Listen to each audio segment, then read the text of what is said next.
ग्रामसेवकाचे निलंबन, आदेश रद्द। नागपूर खंडपीठाचे आदेश। अमरावती जिल्ह्यातील अचलपूर तालुक्यामध्ये पत्रोड गावामध्ये मोठे बाजारपेठ असून तेथील लोकसंख्या अंदाजे 18 ते 19 हजारांच्या जवळपास आहे। गेल्या काही दिवसांआधी अतिक्रमणाच्या मुद्द्यावर पत्रोड ग्रामपंचायतचे ग्रामसेवक कोकाटे यांनी तडपातडपी निलंबित करण्यात आले होते। पत्रोड गावातील नागरिक गेल्या अनेक वर्षांपासून एका विशिष्ट जागेवर अतिक्रमण करून राहत होते।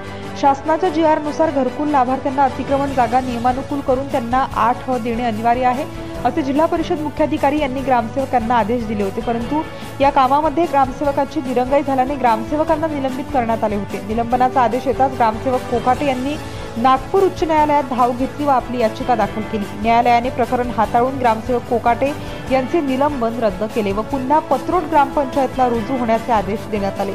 पुन्हा ग्रामसेवक पत्रोड ग्रामपंचायतला रुजू होणार आहे, असे त्यांनी आमच्या प्रतिनिधींशी बोलताना सांगितले। प्रतिनिधी Mangesh Ingale. Subscribe now and press the bell icon. Never miss an update.